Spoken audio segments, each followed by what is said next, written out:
Hey guys, what is up? It's Dusty here, and welcome back to another crypto video. And it is that time of the month again, and no, I am not talking about the bloody time. I am talking about the time where 1 billion XRP is unlocked from escrow. It happens every single month on the 1st, and there are so many people which don't understand what exactly this means for the whole ecosystem basically, that I have to keep making these videos. I see at least 100 people over on Twitter just asking what's going on. For example, one guy here asking, what is that mean, or what does that mean?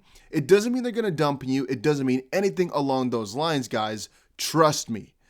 But let's quickly take a little bit of a look at what exactly is happening. So when XRP was created, they basically gifted a lot of it to Ripple, right? And what they decided to do was to not keep it in the circulating supply, but basically lock it outside with an escrow system, which basically, oh, what a pump, by the way.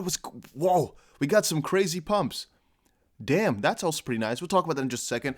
But what they kind of decided upon was to put it into an escrow account, which is something you can do on XRPL, and it basically unlocks itself after, I don't know, I'm not exactly sure how many months. Let's say it's about 24 or something like that, maybe 36. So yeah, you cannot touch it for that amount of time. Now, because they did that with 55 billion XRP, where it releases 1 billion every single month, they take that money, then grab whatever they need from it to use on XRP and fixing the ecosystem basically, and put the rest back. So that is usually right around 900 million XRP that gets put back in. It depends though. Sometimes it's the full 1 billion, and that just means that they put it in another escrow, which is again locked for the next, I'm not sure how long, maybe let's say 24 months. And it's basically added so it keeps going on and on and on and on. And the rest is taken out. You might say that they're going to dump on you, but most of the time it's actually kind of to provide liquidity or to put this money towards a company like MoneyGram or so who needs it for certain operations. And it's pretty uncertain whether or not they really sell it on the open market or what they're doing with that, but it's basically two of these transactions right now where they take the money from escrow to Ripple escrow wallet, and then from that one we can see exactly where it goes to, sometimes at least, because you can really follow every transaction. But yeah, if it really gets sold, we'll see, but that's going to be another thing, and it's most likely going to be that they would sell it then for example, a MoneyGram or something like that. But I believe that most of the time they actually pay the XRP, and then those guys can sell whatever they want.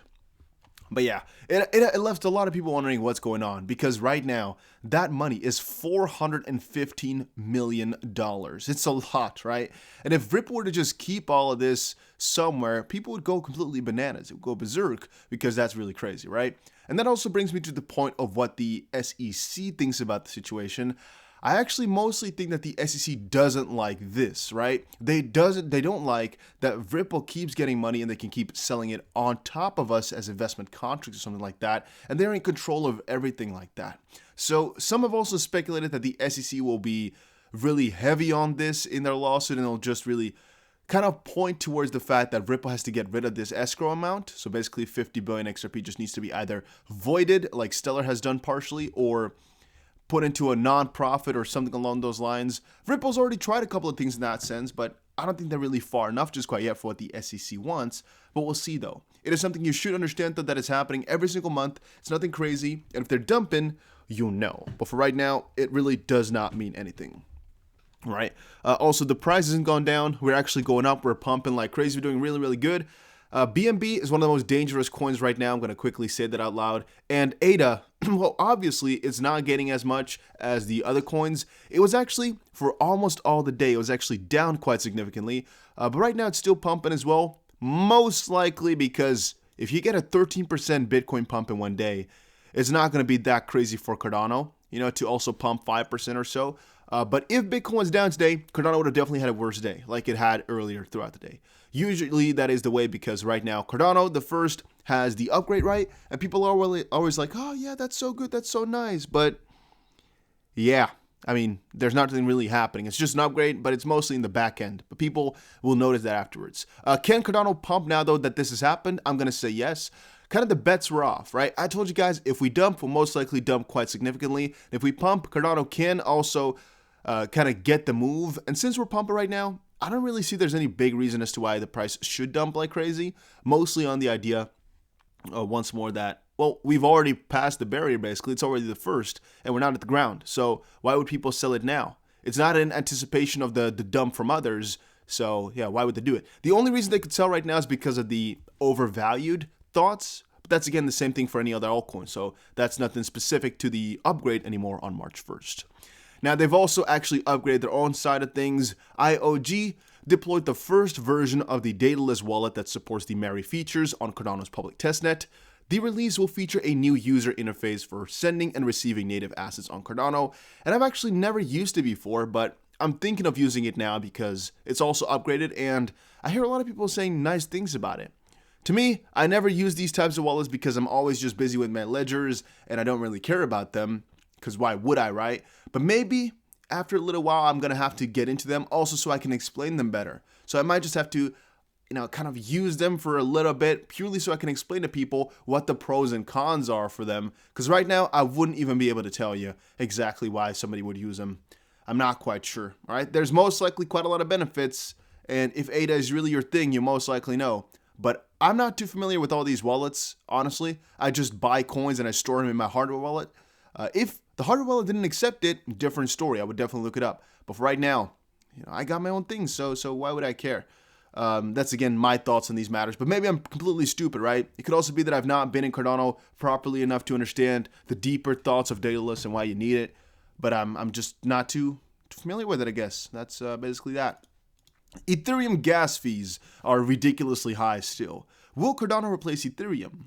So the reason I'm actually putting this one here again, even though we've covered the Ethereum debacle or debate at least 50 times or so in the last month, it's mostly because there are so many people right now telling me, Dusty, Ethereum is not going to go anywhere. Why are you not seeing that? And I keep telling them, Ethereum right now is still the shizzle. I don't want to say it out loud, but it's still the stuff.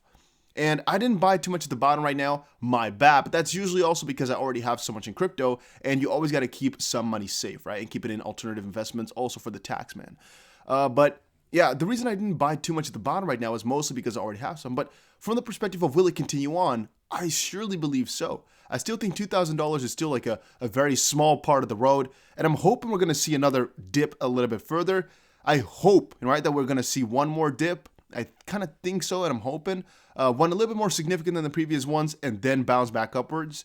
Bitcoin, at least right now, is facing the $50,000 resistance. Ethereum already skyrocketed past 1,500, but 1,600 was even more significant anyway, so we're going to see that in just a second. Cardano ADA at 131. Nothing too significant to say about that one. And XRP is right around 45 cents.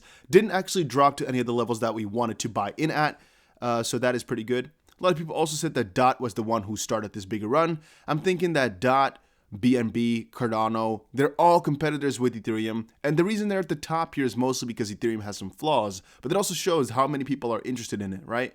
It also has the most amount of gains here. If you look at the 24-hour, BNB, but that one I really wouldn't consider. I guess Uniswap. But out of the top 10, the only one that's beating it is BNB, which is a really stupid coin in that regard. The manipulation on that one is crazy. But they're all mimicking Ethereum to a certain degree. So, they're all doing good in their own respect, usually or mostly for being an Ethereum competitor or better than Ethereum. Ripple price analysis after 22% weekly plunge. Did XRP find support at the critical zone?